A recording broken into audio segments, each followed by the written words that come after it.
Hello students, most welcome आपके अपने से यूट्यूब चैनल ऑलवेज इजी पर स्टूडेंट्स से कक्षा 12 के लिए गणित का चैप्टर नंबर पहला संबंध एवं फलन मैंने स्टार्ट कर रखा था।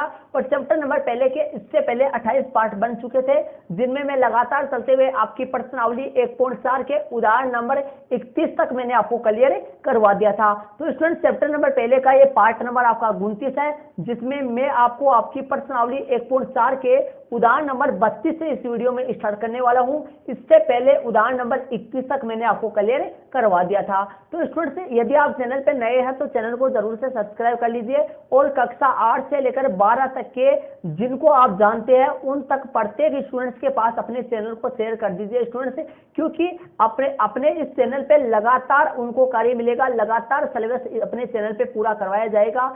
तो स्टूडेंट्स, कई स्टूडेंट्स ऐसे होते हैं जो कि यूट्यूब पे सर्च करते रहते हैं, रोजाना देखते रहते हैं कि मेरे को एक ऐसा चैनल मिल जाए जिसपे लगातार सिलेबस पूरा करवाया जाता हो गणित का। तो ऐसे चैनल आप देखते हो तो नहीं मिलता है, क्योंकि कई चैनलों पे मैंने देखा है एग्जाम्पल नहीं होते, कई चैनलों पे पूरे क्वेश्चन भी नहीं करवाए जाते हैं। तो अपने इस चैनल पे लगातार ऑफलाइन क्लास की तरह पूरा सिलेबस करवाया जाएगा। तो अपने चैनल को कक्षा 8 से लेकर कक्षा 12 तक के प्रत्येक स्टूडेंट्स के पास जरूर से शेयर कर दीजिए, ताकि किसी गरीब स्टूडेंट जो ऑफलाइन क्लास में कोचिंग नहीं कर सकता उन तक चैनल को शेयर जरूर से कर दीजिए, ताकि वो अपना सिलेबस जो है वो पूरा कर सके और अच्छे से अच्छे मार्क्स ला सके। तो चलिए स्टूडेंट्स स्टार्ट करते हैं अपने एग्जांपल नंबर जो 32 है वो आपके सामने पहले क्वेश्चन को अपन समझते हैं। देखिए, चलिए एग्जांपल नंबर 32 में ध्यान दीजिए, प्रश्न में देखिए, मान लीजिए कि P किसी प्रदत्त समुच्चय X के समस्त उपसमुच्चय का समुच्चय है। P क्या है? P जो है वो किसी समुच्चय X के सभी उपसमुच्चयों का समुच्चय है। चलिए आगे क्या कर रहा है, सिद्ध कीजिए कि यूनियन इस प्रकार है कि यूनियन जो संक्रिया दे रखा है, पहले जो को संक्रिया प्लस होती है, माइनस लेते थे, गुना होता है, ये संक्रिया है सब। तो यहाँ प्लस माइनस गुना की जगह जो संक्रिया चलती थी वहां यूनियन चल रहा है। यहाँ पर यूनियन P क्रॉस P से रिजल्ट भी P में है से यदि A और B दो समुच्चय लेते हैं, A और B, और उनका रिजल्ट आता है A यूनियन B द्वारा प्रदत्त तथा intersection P cross P result भी P में आता है, तो A, B और इनका इंटरसेक्शन द्वारा परिभाषित फलन P में द्विआधारी संक्रियाएं है। सिद्ध करना है ये दोनों जो संक्रियाएं ये द्विआधारी संक्रियाएं है। तो चलिए स्टूडेंट्स इसको अपन करते हैं, दोनों जो संक्रियाएं ये द्विआधारी संक्रियाएं है। देखिए सबसे पहले अपने को जो दी गई बातें वो लिख लेते हैं अपन। तो देखिए स्टूडेंट, पहली जो संक्रिया है वो अपने को दे रखी है यूनियन वाली, कि union P cross P result भी P में आए और A समुच्चय B समुच्चय और उनका यूनियन भी P में आ जाए द्वारा प्रदत्त है। तो देखिए इसमें अपन एक एग्जांपल लेते हैं, एक किसी समुच्चय का एग्जांपल अपन ले लेते हैं और फिर अपन देखते हैं किसी समुच्चय का एग्जांपल ले लेते हैं। देखिए सबसे पहले मैं लिख लेता हूं, माना कि एग्जांपल ले लेते हैं अक्ष जो है, अक्ष प्रश्न में दे रखा है, इसने क्या करा है, समुच्चय अक्ष के समस्त उपसमुच्चयों का समुच्चय। तो मैं पहले एक समुच्चय एक्स ले लेता हूं, पहले एक समुच्चय एक्स ले लेता हूं, कोई भी एक्स ले लेता हूं जिससे क्या है कि एग्जांपल दे सके। माना कि एक्स बराबर है 1 2 3, ये मैंने समुच्चय एक्स ले लिया 1 2 3, और यहाँ पे इस समुच्चय एक्स यहाँ पर P क्या है, P पर्सन के अनुसार P क्या है, P दे रखा है पर्सन में, P जो दे रखा है वो क्या है, एक्स के सभी उपसमुच्चय, एक्स के सभी उपसमुच्चय। देखिए P क्या दिया था पर्सन में, P पर्सन में दिया था कि अक्ष के समस्त उपसमुच्चयों का समुच्चय, अक्ष दिया हुआ था पर्सन में, देख लीजिए अक्ष दिया हुआ था, समुच्चय P क्या था, P पर्सन में दे रखा था एक्स के समुच्चय, एक्स के समस्त उपसमुच्चयों का समुच्चय। तो समुच्चय एक्स के सभी उपसमुच्चयों का समुच्चय, ये देखो समुच्चय का चिन्ह P दे रखा था। अब ध्यान से देखिए P बराबर अब क्या आ जाएगा, देखिए P बराबर आ जाएगा इसके अक्ष क्या है 1 2 3 समुच्चय है। अब 1 2 3 के सभी उपसमुच्चय लिखेंगे तो देख लीजिए कौन कौन सा होगा, 5 है। अब सारे सिंगल ले लेते हैं अपन, 1 है, 2 है, 2 आ जाएगा, और एक 3 का बन जाएगा, और 1 2 3 का बन गया, सिंगल का 5 आ गया। अब डबल ले लेते हैं, 2 2 ले लेते हैं, 1 2 है, 2 3 है, और आपका 1 3 है। अब 1 2 3 का बन जाएगा, तीनों का एक साथ। तो इस तरीके से आपके सामने देखिए 3 और 3 6, 2 8 हो गए। ठीक है, तो 2 की पावर 3 आपने 11वीं क्लास में पढ़ा था, 2 की पावर 3 8 ही इसका उपसमुच्चय आने वाला है। ठीक है, तो चलिए अब इसके बाद में देखिए, अब अपन ए और बी लेते हैं। देखिए ए और बी दो लेने हैं, ए बी पी में से लेना है और बी बी पी में से लेना है। ए और बी ऐसा क्रमिक युग्म लेना है, तो यहां पर ए ले लेते हैं अपन कोई सा भी। देखिए यदि ए बराबर, यहां से ए अपन कोई सा भी ले लेते हैं, तो ए बराबर ले लेते हैं, बी बराबर ले लेते हैं। तो मैं यहां लिखूंगा यदि ए बराबर, ए क्या लेंगे, इनमें से कोई भी उपसमुच्चय लेते हैं, जो बहुत सारे उपसमुच्चय है, तो कोई भी उपसमुच्चय लेते हैं। कौन सा ले लेते हैं, कोई भी ले लो, जैसे 1 2 ले लेता हूं, और बी ले लेता हूं 2 3। ठीक है, अब इनका यूनियन क्या आएगा, इनका यूनियन निकालते हैं। ए यूनियन बी जो आएगा वो कितना आएगा, देख लीजिए 1 2 3 ये आ जाएगा, जो कि बिलोंग्स करता है कि मैं पी में बिलोंग करेगा ये। ठीक है, तो आपको पता लग गया कि वास्तव में ए और बी यदि पी में लिए जाए तो इनका यूनियन भी पी में ही आएगा। ये इनका यूनियन भी पी में आएगा। अर्थात इसका मतलब क्या हो गया, अर्थात ए और बी, इसका मतलब ये एग्जाम्पल ले लिया अपन। इसका मतलब हो गया यहां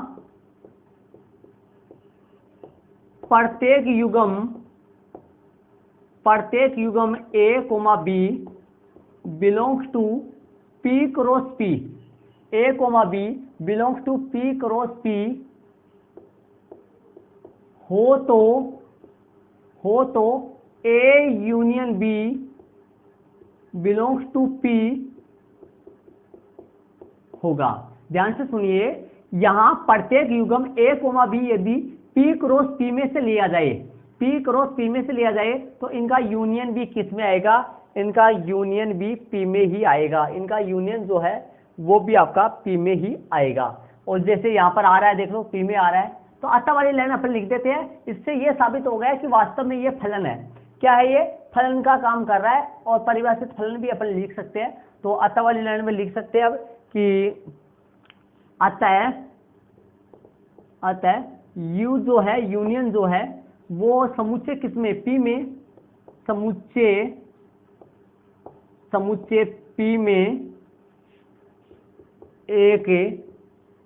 पी में एक द्विआधारी संक्रिया है, एक द्विआधारी संक्रिया है। यह आपके सामने उदाहरण नंबर 32 का पहला पार्ट एक यूनियन वाला हो गया। तो अतः यूनियन समुच्चय पी में द्विआधारी संक्रिया है। तथा दूसरा लेते हैं, तथा इंटरसेक्शन लेते हैं। ये इंटरसेक्शन मैंने ले लिया, और ये इस प्रकार पी क्रॉस पी, रिजल्ट भी पी में हो, और ए कोमा बी और ए इंटरसेक्शन बी द्वारा प्रदत्त अपने को दे रखा है। ठीक है, इसमें भी एग्जांपल ले लेते हैं। माना कि, फिर से एग्जांपल, माना कि x बराबर यही ले लेते हैं 1 2 3, और तथा p जो है, p क्या आएगा, p वो आ जाएगा फाई 1 2 और 3, 1 2 3 और 1 2 2 3 और 1 3 1 2 3, ये आपके सामने P है। अब P ये ले लिया मैंने, ये 3 हो गए, 3 3 6 2 8 सही है। अब इसके बाद में देखिए, यदि A ले लेते हैं, A और B सेम वैसे ही, A 1 2 ले लो या 2 3 ले लो, B जो है कोई से भी 2 ले सकते हैं। पी में से कोई से भी दो ले सकते हैं आपसे, ये कोई गलती नहीं है। बी ले लेंगे, 1 2 1 3 ले लिया, 1 3 ले लो, तो यहां से ए इंटरसेक्शन जो बी आएगा वो कितना आएगा, ये 2 3 ले लिया मैंने, ये 1 3 ले लिया, तो यहां से ए इंटरसेक्शन बी आ जाएगा 3, जो कि उप समुच्चय पी जो कि पी में बिलोंग कर रहा है। देखो 3 इसमें मिलेगा आपको, मतलब कोई से भी दो लो आप, उनका इंटरसेक्शन करोगे तो पी में ही मिलेगा। चलिए तो अपन क्या लिख देते हैं, अर्थात या फिर यहाँ अर्थात यहाँ प्रत्येक युग्म, यहाँ पे भी अर्थात लगा लो, अर्थात यहाँ प्रत्येक युग्म A comma B belongs to P cross P, ये हो तो, यदि ये हो तो ए इंटरसेक्शन बी ये भी बिलोंग पी होगा, ये भी पी में ही बिलोंग करेगा। अतः वाले लिख देते हैं, अतः इंटरसेक्शन पी इंटरसेक्शन समुच्चय पी में, इंटरसेक्शन समुच्चय पी में आपको दिखाई नहीं देगा, यहां से थोड़ा ऊपर लिख देता हूं मैं। अतः जो इंटरसेक्शन है, इंटरसेक्शन पी में एक द्विआधारी संक्रिया है। अतः इंटरसेक्शन पी में एक द्विआधारी संक्रिया है, ये आपके सामने सिद्ध हो चुका है। तो ये उदाहरण 32 हो गया, आराम से आपके इजी है, कोई दिक्कत नहीं है, एग्जाम्पल देना था, समझ में आ गया होगा आपके। ये उदाहरण नंबर कौन सा हो गया, उदाहरण नंबर 32 हो गया, इसको आप अपने नोटबुक में ऐड कर लीजिए स्टूडेंट्स। चलते हैं उदाहरण नंबर 33 अपन करते हैं, इसको आप अपने नोटबुक में ऐड कर लीजिए। तो स्टूडेंट्स एग्जाम्पल नंबर जो 33 है वो आपके सामने है, पहले 33 वाले उदाहरण को समझते अपन। देखिए सिद्ध कीजिए कि ए कोमा बी रिजल्ट आता है अधिकतम ए कोमा बी द्वारा परिभाषित, और ये जो वी का चिन्ह है ये अधिकतम को परिभाषित करता है, अधिकतम R cross R A, result भी आर में तक, तथा ए कोमा बी निम्नतम ए कोमा बी द्वारा परिभाषित है, और ये जो चिन्ह है ये निम्नतम को दर्शाता है, और R cross R A result R A द्विआधारी संक्रिया है। तो ध्यान से देखिए यहाँ पर दो है, ये एक तो ये चिन्ह है और एक ध्यान दीजिए ये चिन्ह है, ध्यान से सुनिए। यदि ध्यान से देखना, यदि ए कोमा बी मतलब आपके सामने यदि 3,4 है, 3,4 है और आपके सामने 3,4 है, और यदि ये चिन्ह आ रहा है आपके सामने, तो इसका मतलब हो गया इन दोनों में से अधिकतम जो हुआ रिजल्ट आएगा। यहाँ पे अधिकतम कौन है, 4 है, और यदि ये चिन्ह हो तो 3,4 का रिजल्ट जो है वो क्या देगा, ये 3 देगा। मतलब ये दो चिन्ह है, ये दोनों में से अधिकतम लेना है, ये चिन्ह आए तो इसका मतलब हो गया दोनों में से बड़ा लेना है, और ये चिन्ह आए तो दोनों में से छोटा लेना है, इसका मतलब ये होता है। तो चलिए इसको अपन मैंने लिख दिया है, जो ये चिन्ह है ये जो संक्रिया बन गया, ये प्लस आता है माइनस आता है, अभी यूनियन आया था पीछे वाले क्वेश्चन में, ये संक्रिया होती है सारी संक्रिया, ये आर क्रॉस आर से रिजल्ट आर में रहता है, ए कोमा बी ये किस प्रकार से आता है, ये अधिकतम मंझला कोष्ठक ए बी, मतलब इन दोनों में से अधिकतम द्वारा परिभाषित एक क्या है, फलन है। अब देखते हैं अपन, ध्यान दीजिए परिभाषित एक फलन है, तो अब अपने इसको कैसे करेंगे, देखिए एक परिभाषित एक फलन है, क्योंकि इसका एग्जांपल दे देते हैं अपन, ये फलन क्यों है, क्योंकि ये फलन कैसे है इसका एग्जांपल देते हैं। क्योंकि यदि कोई भी एग्जांपल ले लेंगे अपन, कोई भी एग्जांपल अपन दे सकते हैं, यहाँ पर 2 3 का दे सकते हैं, 1 2 का दे सकते हैं, जैसे मैंने अभी बताया था आपको। वैसे यदि 2,3 belongs to R cross R, ये दोनों आर में आर क्रॉस आर में बिलोंग कर रहे हैं, ये दोनों आर में बिलोंग कर रहे हैं, तो अपने पास क्या आएगा, हो तो 2,3, इसका मतलब हो गया, इससे रिजल्ट क्या निकलेगा, इसका मतलब हो गया अधिकतम 2,3 अधिकतम 2,3 बराबर 3, ये बिलोंग्स टू आर, ये आर में बिलोंग कर रहे हैं, ये बिलोंग्स टू आर है, आर में बिलोंग कर रहे हैं। अर्थात प्रत्येक युग्म ए कोमा बी जो belongs to R cross R हो, तो आर क्रॉस आर हो तो अधिकतम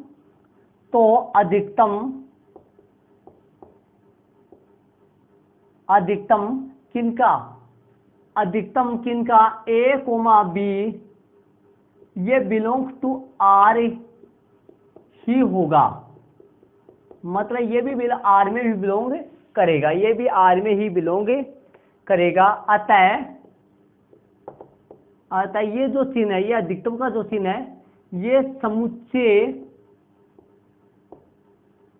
आर में, ये जो चिन्ह है ये समुच्चय आर में एक द्विआधारी संक्रिया है, एक द्विआधारी संक्रिया है,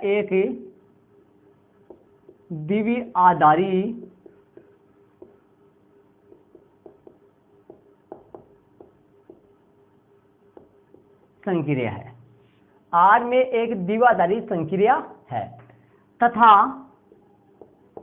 अब दूसरा ले लेते हैं, सेम वैसे कर लेंगे। तथा ये जो चिन्ह है, नीचे वाला जो चिन्ह है वो ये वाला है, ये आर क्रॉस, सेम लाइनों पे कर देंगे अपन, सेम लाइनों पे करेंगे, R cross R A comma B ये निम्नतम, ये पर्सन में देख लीजिए, पर्सन में दे रखा आपको, ये निम्नतम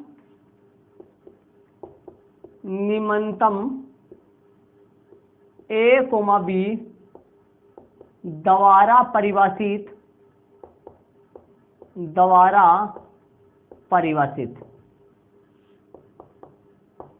एक क्या है, ये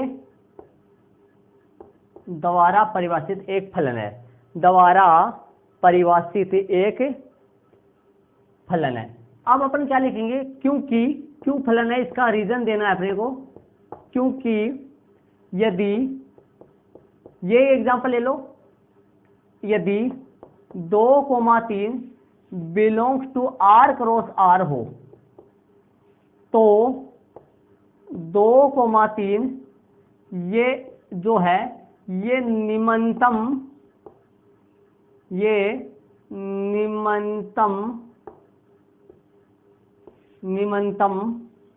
2,3 रिजल्ट आएगा 2, छोटा निम्नतम में 2 आएगा और वहां पे 3 आया था, वहां पे क्या आया था, 3 आया था, ये बिलोंग्स टू आर होगा। अर्थात सेम है, बस सेम लाइनों पे करना है, अधिकतम में 3 को लिया था, यहाँ पे 2 को लेना है। अर्थात प्रत्येक युग्म A comma B belongs to R cross R हो, तो जो निम्नतम ए कोमा बी है, ये भी किस में ही होगा, ये भी बिलोंग करेगा आर ही होगा, ये भी आर में ही बिलोंग करेगा, ये भी आर में ही बिलोंग करेगा, ये भी। तो अपने निम्नतम, अब अपन क्या लिख देंगे, तो अतः वाली लाइन लिख देंगे कि ये भी एक द्विआधारी संक्रिया ही है, यहाँ पे लिखा हुआ है। तो अतः ये जो चिन्ह है, ये निम्नतम का चिन्ह है, ये जो चिन्ह है वो समुच्चय आर में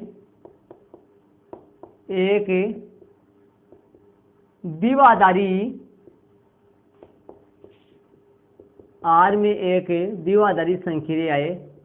संक्रिया है। ये आपके सामने दोनों संक्रिया सिद्ध हो गई। उदाहरण नंबर जो 33 है वो आपके सामने हो चुका है, इनको आप अपने नोटबुक में ऐड कर लीजिए। चलिए एग्जाम्पल नंबर 34 में चलते हैं। सेम बात है, इनको समझाने की इतनी समझने की जरूरत नहीं, मेन है सिर्फ लाइन चलेंगी, हिंदी चलेगा, ये आपको लिखना ही पड़ेगा, बाकी समझ में आने में कोई प्रॉब्लम नहीं है। सेम लाइनों पे मैंने नीचे वाला भी लिखा है, सेम लाइनों पे लिखा है, कोई अलग नहीं किया है, सेम लाइनों पर मैंने इनको लिखा है। तो चलिए आगे अपने चलते हैं स्टूडेंट्स, उदाहरण नंबर 34 अपन करते हैं। इसको आप अपने नोटबुक में ऐड कर लीजिए और साथ ही आपके कुछ भी नहीं समझ आए कमेंट जरूर से कीजिए, ताकि मेरे को पता लग सके कि आपके कितना समझ आ रहा है, क्या समझ आ रहा है, कैसा आपके समझ में आ रहा है, इस बात का मेरे को पता लग सके। सेम आप इन्हीं लाइनों पे करना, दोनों की लैंग्वेज सेम है, दोनों की भाषा सेम है, बस फर्क यही है यहाँ अधिकतम यहाँ दोनों में से बड़ा आण लेना है और यहाँ पर दोनों में से छोटा लेना है, ये आपको फर्क है, बाकी सारा सेम है। तो चलिए एग्जाम्पल नंबर उदाहरण नंबर जो 34 है उसमें अपन चलते हैं। तो स्टूडेंट से एग्जाम्पल नंबर जो 34 है, उदाहरण नंबर जो 34 है वो आपके सामने है। पहले क्वेश्चन को अपन समझते हैं, देखिए ध्यान दीजिए। उदाहरण नंबर 34 में सिद्ध कीजिए कि प्लस आर क्रॉस आर से रिजल्ट आर ए तथा R cross R A to R A तथा गुणा जो है वो आर क्रॉस आर से टू आर में क्रम विनिमय द्विआधारी संक्रिया है। ये माइनस मतलब प्लस और गुणा ये क्रम विनिमय द्विआधारी संक्रिया है, ये अपने को सिद्ध करना है। और तथा परंतु माइनस आर क्रॉस आर से R cross R to R तथा भाग R cross R to R क्रम विनिमय नहीं है, ये अपने को सिद्ध करना है कि जोड़ और गुणा ये तो क्रम विनिमय द्विआधारी संक्रिया है और माइनस और भाग ये क्रम विनिमय द्विआधारी संक्रिया नहीं है, ये अपने को सिद्ध करना है। तो चलिए देखिए मैंने लिख दिया है यहाँ plus R cross R to R में ए प्लस बी बराबर बी प्लस ए, इसके अपने को जांच करनी है। एक कोई भी एग्जांपल दे देंगे और एग्जांपल द्वारा प्रूफ कर देंगे कि यह द्विआधारी संक्रिया है। तो एग्जांपल दे देंगे अपन, जैसे 2 + 3 बराबर 3 + 2 बराबर 5, ये 5 ही होता है, मतलब दोनों बराबर हो गए। 2 + 3 बराबर 3 + 2 5 होता है। अतः प्लस क्रम विनिमय द्विआधारी संक्रिया है, प्लस क्रम विनिमय आपने छोटी क्लासों में पढ़ा होगा स्टूडेंट्स। जो क्रम विनिमय गुणधर्म है वो क्या होता है, a + b बराबर b + a, मतलब इन दोनों को जोड़ो, इन दोनों को जोड़ो, दोनों युग्म जो दोनों से अपना परिणाम रिजल्ट जो है वो समान आता है, ये आपने छोटी क्लासों में पढ़ा होगा। क्रम विनिमय गुणधर्म, क्रम विनिमय, तो क्रम विनिमय अतः प्लस जो है वो क्रम विनिमय द्विआधारी संक्रिया है, क्रम विनिमय द्विआधारी संक्रिया है।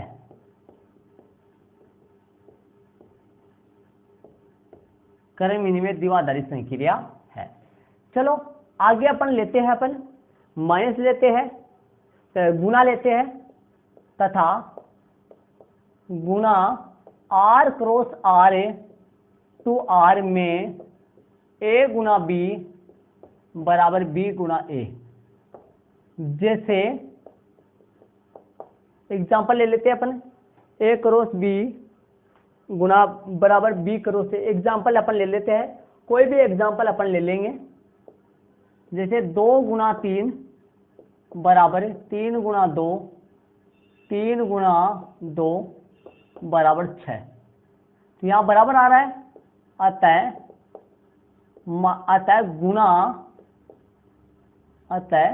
गुणा जो है ये गुणा, तो यहाँ पर है जोड़, यहाँ पे है गुणा, गुणा क्रम विनिमय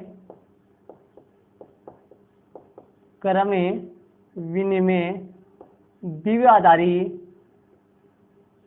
क्रम विनिमय द्विआधारी संक्रिया है। ये आपके सामने गुणा हो गया।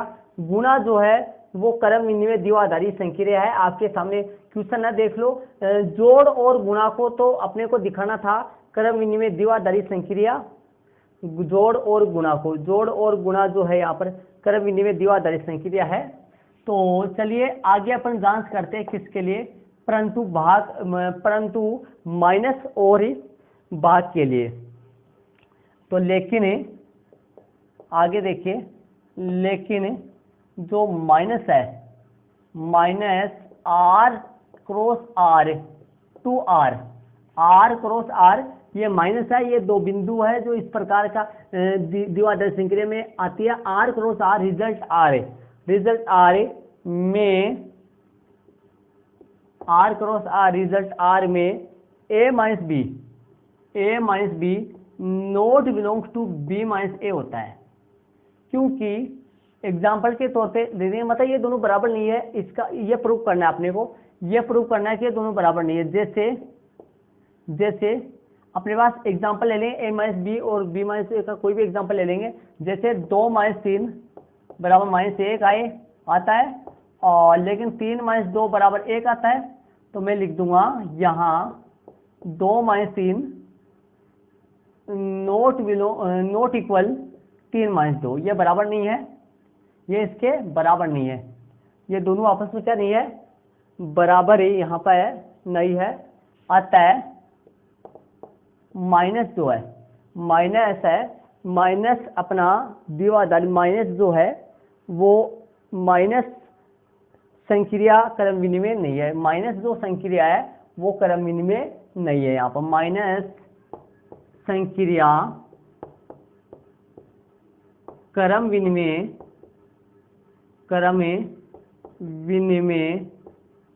माइनस संक्रिया क्रम विनिमय नहीं है, माइनस जो संक्रिया है वो क्रम विनिमय नहीं है, माइनस संक्रिया क्रम विनिमय नहीं है। तथा भाग के लिए देखते हैं, तथा भाग R cross R to R में ए भाग बी नोट इक्वल बी भाग ए, ये दोनों बराबर नहीं होंगे। जैसे एग्जाम्पल के तौर पे ले लेते अपन, जैसे एग्जाम्पल ले लो, जैसे मान लो कोई भी एग्जाम्पल ले लो, भाग जाने वाला ले लो। देखो 10 से भाग 5 रिजल्ट आएगा आपके सामने, कितना आएगा 10/5, कितना आएगा 2, इसका 2 आएगा, तथा 5 भाग 10 इसके आगे लिख देता हूँ, तथा 5 भाग 10 ये आएगा 5/10, जो कि कट जाएगा 5 दूनी 10, 1/2 आएगा, ये कितना आएगा 1/2 आएगा। तो कहने का मतलब यहाँ पर 2 आया, यहाँ पे 1/2 आया, तो यहाँ जो 10 भाग 5 था वो नोट बिलोंग्स टू 5 भाग 10, ये दोनों आपस में बराबर नहीं है। 10 भाग 5 5 भाग 10 के बराबर, 5 भाग 10 के बराबर नहीं है। अतः भाग संक्रिया क्रम विनिमय, भाग संक्रिया जो है वो क्रम विनिमय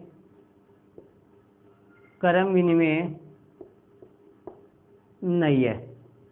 अतः भाग संक्रिया क्रम विनिमय नहीं है।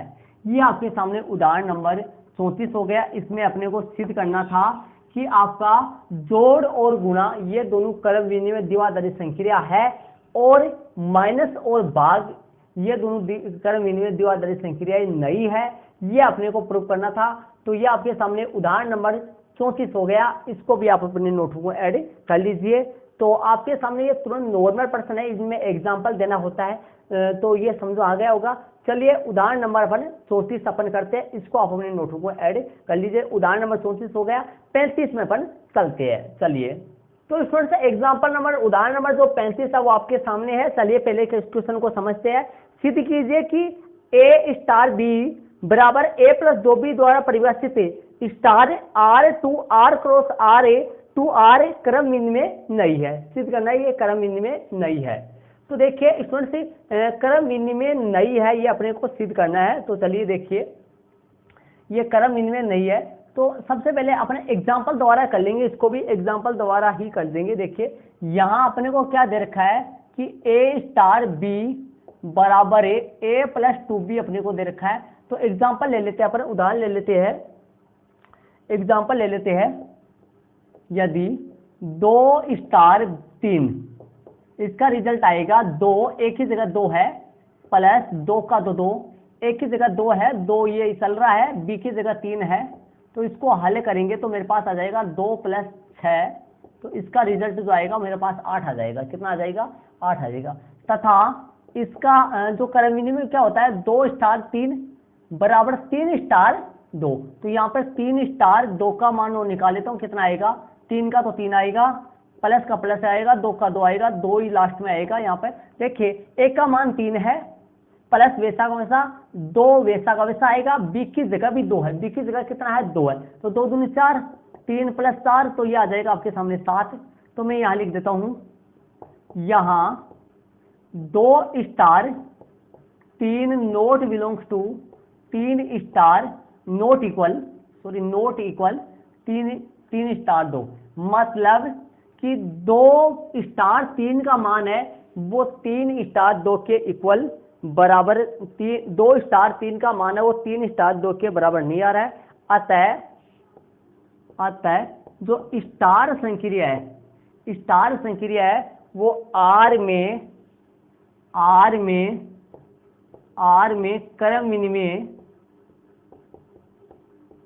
विनिमय स्टार जो है वो आर में क्रम विनिमय संक्रिया नहीं है। ये आपके सामने HQ हो गया। जो ये स्टार जो संक्रिया है ये क्रम विनिमय संक्रिया नहीं है। तो ये उदाहरण नंबर आपका 35 हो गया।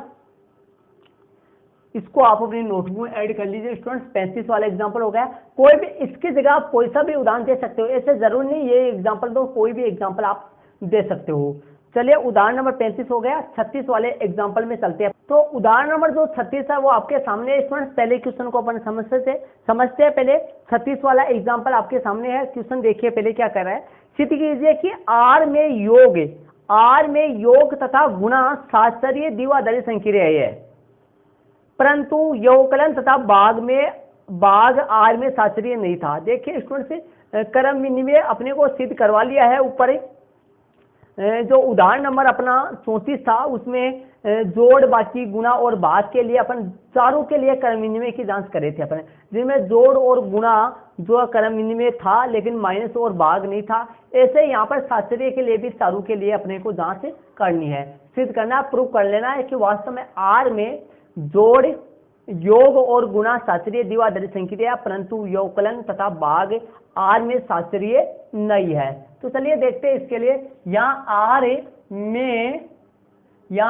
मैंने लिख दिया, यहाँ आर में योग शास्त्रीय द्विआधारी संक्रिया है, क्योंकि a plus B plus C, a plus B को जोड़कर सी जोड़ेंगे और बराबर a plus B plus C, B plus C को जोड़कर a जोड़ेंगे। कहने का मतलब इस तरीके से जोड़ जो है वो आपस में बराबर आएगा। इस बराबर आएगा तो ये आर में योग शास्त्रीय द्विआधारी संक्रिया। तो यहाँ एग्जाम्पल अपन एक प्रूफ द्वारा, मतलब इसका प्रूफ के लिए अपन एक उदाहरण दे देंगे। यहाँ एक एग्जाम्पल दे देंगे तो अपना प्रूफ हो जाएगा कि वास्तव में आर में योग शास्त्रीय द्विआधारी संक्रिया होती है। तो एक एग्जाम्पल दे देंगे और एग्जाम्पल के द्वारा इसको प्रूफ कर देंगे। तो उदाहरण ले लेंगे, कोई भी एग्जाम्पल दे सकते हैं अपन। तो इस तरीके से योग में निकालेंगे, फिर माइनस में निकालेंगे, और माइनस के योग में निकालेंगे, फिर गुणा में निकालेंगे, और फिर माइनस और भाग में निकालेंगे। तो आपके सामने योग और गुणा में तो होता है शास्त्रीय द्विआधारी संक्रिया होगी, और माइनस और भाग में नहीं होगी। तो चलिए एक एग्जाम्पल दे देते हैं, एक उदाहरण दे देते हैं। यदि a बराबर 1, b बराबर 2 तथा c बराबर a बराबर 1, b बराबर 2 और c बराबर मान लो 3 ले लो। मैं सेम लिया है मैंने, a बराबर 1, b बराबर 2 और c बराबर 3। कोई भी एग्जांपल ले सकते हो आप, ये नहीं जरूरी नहीं ये लो। तो यहाँ से अपन निकालते हैं a बराबर 1, b बराबर 2 और c बराबर निकालते। तो यहाँ से देखिए मान रख देता हूँ। पहले जो बायां पक्ष है इसका मान निकालेंगे, फिर दायां का मान निकालेंगे। तो a प्लस बी प्लस सी, तो यहाँ से अपने पास आ जाएगा 1 प्लस 2 प्लस 3। तो यहाँ से अपन हल करेंगे तो देखिए 3 प्लस 3 तो आपके सामने 6 आएगा, और तथा a प्लस बी प्लस सी, तो आपके सामने ये a का मान 1 है, 2 प्लस 3 a का मान 1 है, 2 प्लस 3 तो 1 प्लस 5 बराबर 6, दोनों से बराबर आ रहा है। तो यहाँ लिख देंगे अपन, बराबर दिखा दिया अपन। तो इसको बराबर दिखाना है, मतलब बराबर ये दोनों आपस में बराबर है। अतः वाली लाइन लिख देते हैं, अतः आर में योग सातचर्ये, अतः आर में योग अतः आर में योग जो है, आर में योग संक्रिया, आर में अतः आर में योग संक्रिया, योग जो संक्रिया है वो सातचर्ये है। ये आपके सामने हो गया। अब अपन गुणा के लिए देख लेते हैं, इसकी जांच हो गई, मतलब एक उदाहरण देकर अपन जांच कर लिए इसकी कि आर में जो योग सातचर्ये संक्रिया है वो योग संक्रिया सातचर्ये है। आर में योग संक्रिया जो है, जो जोड़ संक्रिया जो है वो सातचर्ये होती है। सातचर्ये या सहचारिता गुणधर्म जो आपने छोटी क्लासों में भी सीखा होगा। तो इसके बाद में अपन जांच करते हैं, तथा गुणा के लिए देखते हैं, तथा इसी प्रकार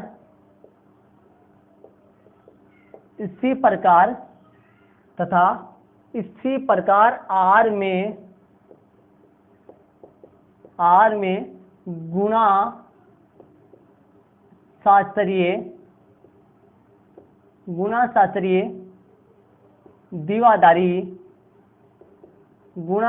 द्विआधारी संक्रिया है। क्यों है? इसका रीजन क्या है? क्योंकि जब अपन a गुणा b करते हैं और फिर c से गुणा करते हैं, या a गुणा b गुणा c कर फिर a से गुणा करते हैं, आपस में बराबर ही आएगा। तो एक एग्जांपल दे देते हैं, एक उदाहरण दे देते हैं ऐसा उसकी तरह सेम। यदि a बराबर 2, b बराबर 3, c बराबर 4, सेम भी दे सकते थे। तो यहाँ से अपन इसका मान निकालते हैं पहले, a गुणा b गुणा c, तो यहाँ से अपना पास 2 गुणा 3 गुणा 4, तो 6 गुणा 4 बराबर 24 आ गया। और ये जो आएगा वो क्या आएगा? a गुणा इंटू b गुणा c, तो 2 गुणा 3 गुणा 4, तो यहाँ से अपने पास 2 गुणा 12 दूनी 24 बराबर आ रहा है। अतः लिख देते हैं यहाँ, अतः आर में गुणा संक्रिया वो सातचर्ये या सहचारिता है। ये आपके सामने योग और गुणा जो है उनके लिए हो चुका है कि भाई योग और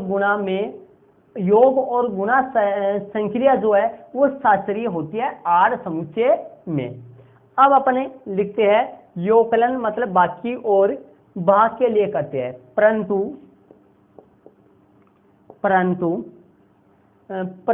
आर में योगकलन वयोकलन,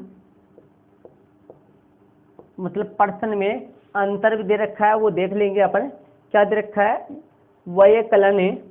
वयोकलन मतलब बाकी को बोलते हैं इसको संक्रिया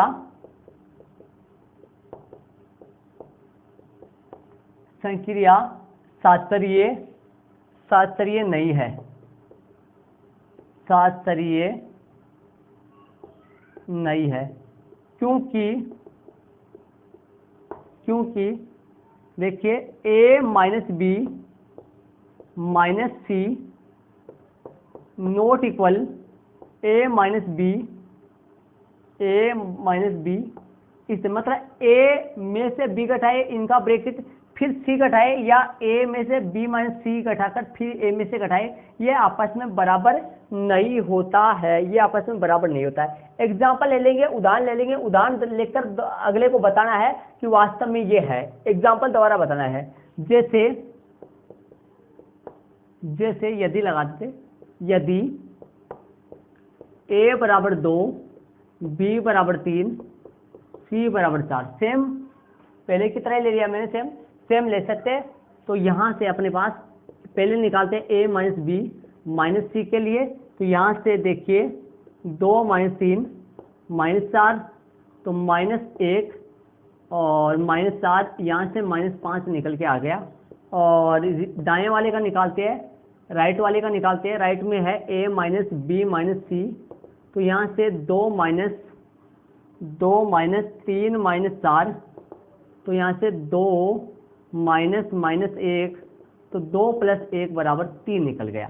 तो देख लीजिए दोनों अलग अलग आ रहे हैं, समान नहीं आए, दोनों अलग अलग आ गए, दोनों समान नहीं आए। इसको मैं थोड़ा सा सही लिख देता हूँ, आपको दिखाई नहीं देगा कि लास्ट में देखने में दिक्कत आएगी, जगह कम बचेगी। तो यहाँ पर लिखेंगे अपने, यहाँ पर आएगा a माइनस बी माइनस सी, तो अपने पास आएगा 2 माइनस 3 माइनस 4, तो 2 माइनस माइनस का 1, 2 प्लस 1 बराबर 3। तो अपने पास ये आ चुका है। इसके बाद में देखिए यहाँ से अपने पास इसमें आ गया -5 और यहाँ पर आ गया 3, तो ये बराबर नहीं आ रहा है, ये बराबर नहीं आ रहा, तो अपन लिख देंगे कि यहाँ इसके नीचे आप यहाँ से देखिए, यहाँ 2 माइनस, मतलब इसका जो मान है, किसका मान देखिए, 2 minus 3 minus 4 note equal 2 minus 3 minus 4, ये आपस में इसके बराबर नहीं है। 2 माइनस 3 ये आपस में बराबर नहीं है इसके, 2 माइनस 3 माइनस 4 2 माइनस 3 माइनस 4 के बराबर नहीं है। अतः आर में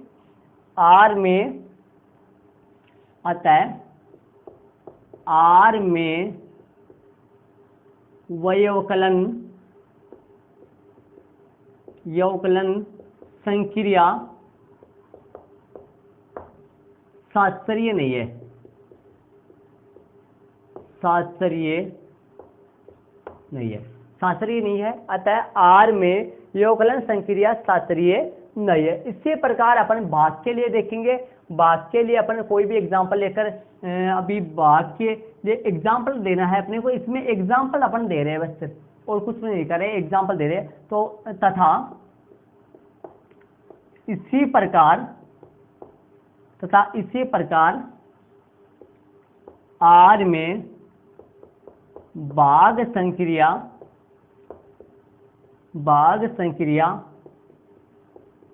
शास्त्रीय,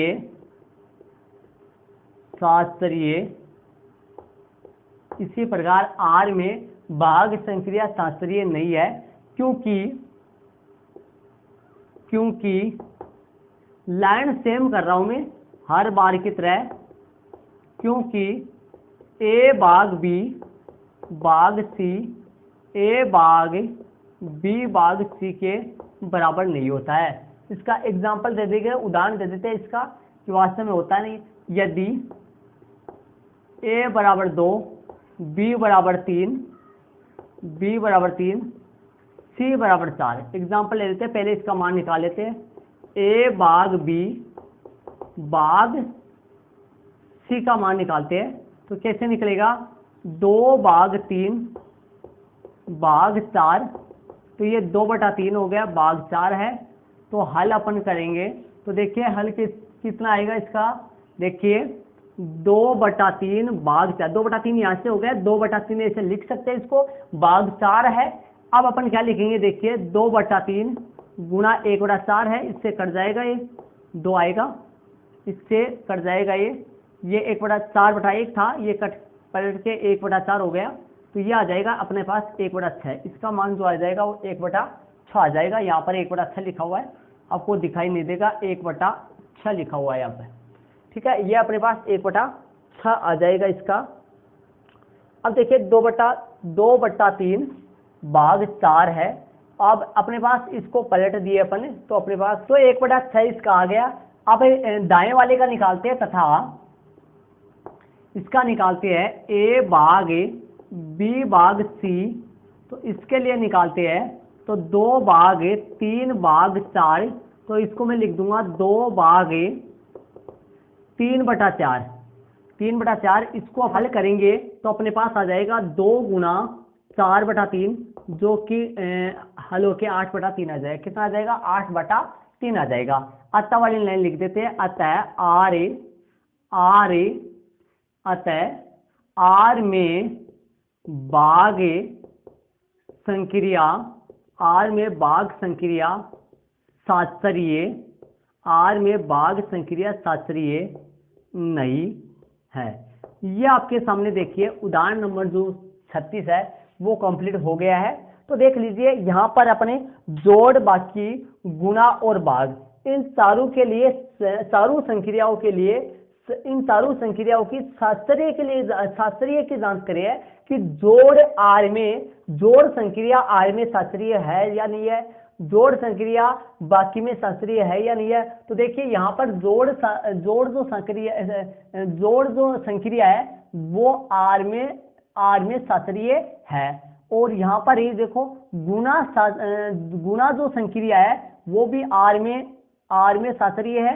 और यहाँ पर जो बाकी जो संक्रिया है वो आर समुच्चय में जो शास्त्रीय नहीं है। और इसी तरीके से भाग जो संक्रिया है वो भी आर समुच्चय में शास्त्रीय नहीं है, सहचारिता नहीं है या शास्त्रीय नहीं है। तो इस उदाहरण नंबर 36 को आप अपने नोटबुक में ऐड कर लीजिए और उदाहरण नंबर 37 जो है वो आपको अगले पार्ट में मिल जाएगा। तो स्टूडेंट्स मैंने आपको इस वीडियो में आपकी प्रश्नावली 1.4 के उदाहरण नंबर 32 से इस वीडियो में मैंने आपको आपकी प्रश्नावली 1.4 के उदाहरण नंबर 32 से लेकर 36 तक इस वीडियो में करवाया है। तो इसके अगले वाले जो एग्जाम्पल है और वो सारे पार्ट बने हुए हैं, ऑलरेडी पार्ट बना हुआ है, पार्ट वाइज वीडियो को देखते चलिए, आपको सारे पार्ट मिल जाएंगे। तो ओके स्टूडेंट्स, थैंक्स। वीडियो कैसा लगा इसके लिए कमेंट जरूर से कीजिए। आपको इसी के साथ अगले पार्ट में अपन मिलेंगे, अगला पार्ट ऑलरेडी बना हुआ है, तो पढ़ते पार्ट वाइज वीडियो को देखते चलिए। Okay students, thanks. जय हिंद।